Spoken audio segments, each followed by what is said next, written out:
आप देख रहे हैं जी बिजनेस और हम बात कर रहे हैं कैबिनेट के चुनावी मेकओवर की, जो बदलाव किए गए हैं और उनके प्रभावों की। लेकिन यहां से सीधे चलते हैं आलोक प्रियदर्शी के पास। उन्होंने एक खास बातचीत की है संतोष गंगवार से, जिनको वित्त राज्य मंत्री का प्रभार दिया गया है।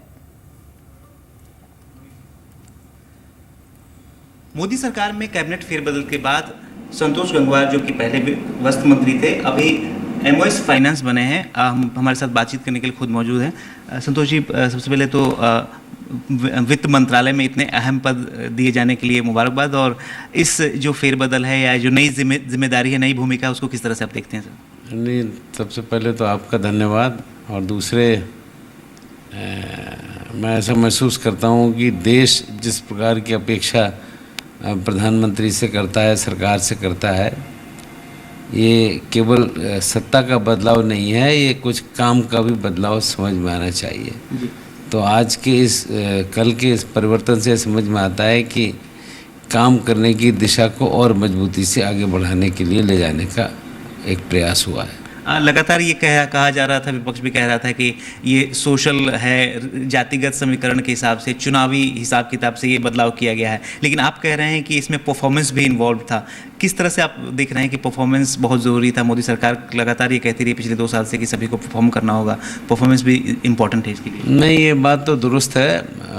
विपक्ष या अन्य कोई कुछ भी कहे, पर वर्तमान सरकार की जिम्मेदारी देश के प्रति है और प्रधानमंत्री उसके प्रति सतर्क हैं और उसके हिसाब से ही काम कर रहे हैं। और उसका एक परिणाम कल के परिवर्तन से समझ में आ रहा है कि वो अपेक्षा जो देश की जनता रख रही है, मुझे लगता है उस कसौटी पर पूरा मंत्रिपरिषद, हम सब लोग एक सही ढंग से सफल होने का काम कर रहे हैं। फिर वस्त्र मंत्रालय भी अगर मोर और लेस देखें तो थोड़ा सा आर्थिक मामलों से जुड़ा हुआ मंत्रालय है और साथ ही साथ बहुत सारे जॉब क्रिएशन भी करता है ये मंत्रालय। सबसे इम्पोर्टेंट बात इस बात की है। अब एमओएस फाइनेंस वित्त राज्य मंत्री के तौर पर सर, ये बदलाव को आप किस तरह से देखते हैं सर? नहीं, वास्तव में मैं 2 वर्ष रहा वस्त्र मंत्रालय में जी। उससे पहले मैंने महसूस किया कि वस्त्र मंत्रालय की पहचान ख़त्म हो गई थी, पर प्रधानमंत्री जी के व्यक्तिगत रुचि लेने के कारण वस्त्र मंत्रालय प्रगति और तरक्की कर रहा है। अभी आपने ध्यान किया होगा कि 1 महीना पहले ही एक बड़ा पैकेज 6000 करोड़ का दिया गया है। ये इस बात को भी बताता है कि देश के प्रति सरकार की कितनी चिंता है और कैसे हर महकमा एक जवाबदेही के साथ काम करे। और ये बात सही है, कृषि के बाद अगर कहीं रोजगार है सबसे अधिक तो वो वस्त्र क्षेत्र ही है। इसको एक और मजबूती प्रदान करने का काम किया जा रहा है। वित्त राज्य मंत्री के तौर पर अगर देखें, जब चार्ज लेंगे आप सर, तो जो एक पूरा आर्थिक परिदृश्य इस वक्त है, क्या आपको नज़र आता है कि किस तरह से हमारी जो आर्थिक व्यवस्था है, हमारी आर्थिक ग्रोथ है, वो कहाँ जा रही है और किस तरह से आप इसको देखते हैं सर? ये बात दुरुस्त है।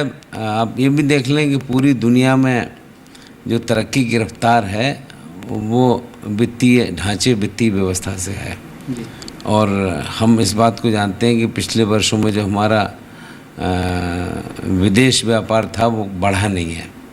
अब उसको एक ज़रूरत ये है कि हमारी जब एक मजबूत सरकार है तो हम अपनी पहचान देश के अंदर, देश के बाहर एक सही ढंग से बनाएं और हमारा एक्सपोर्ट कैसे अच्छे ढंग से आगे बढ़े।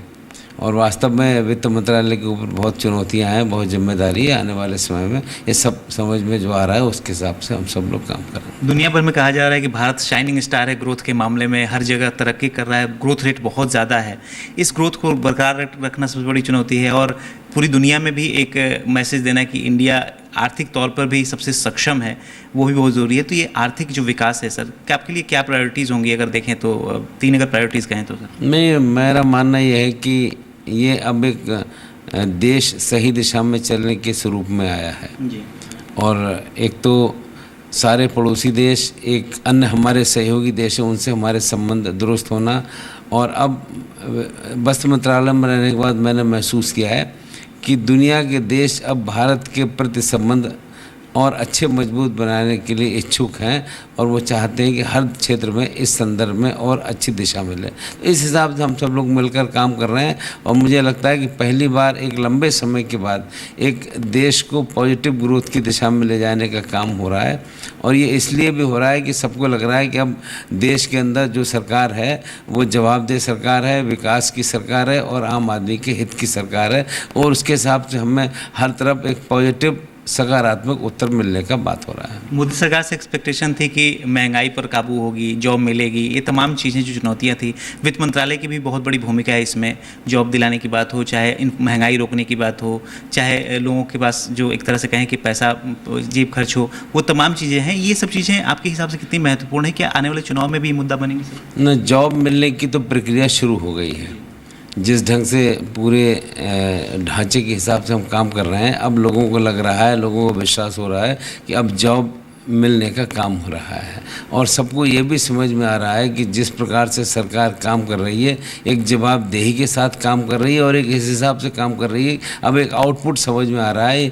एक समझ में आ रहा है कि वास्तव में अब एक देश एक सही रफ्तार में चलने की दिशा में काम कर रहा है। आखिरी सवाल सर, जीएसटी बहुत दिनों से पार्लियामेंट में लंबित है और जीएसटी से उम्मीद की जा रही थी कि चाहे वो टेक्सटाइल मिनिस्ट्री हो, चाहे तमाम जितने भी देश में मैन्युफैक्चरिंग सेक्टर हो, उसको बड़ा बूस्ट मिलेगा, व्यापार को बड़ा बूस्ट मिलेगा। पार्लियामेंट सेशन सामने है, किस तरह की आप लोगों की एफर्ट रहेगा जीएसटी को लेकर वित्त मंत्रालय के खास तौर पर? ये भी एक विडंबना है कि सारे विपक्षी दल कोई भी खुलकर जीएसटी का विरोध नहीं कर रहा है जी।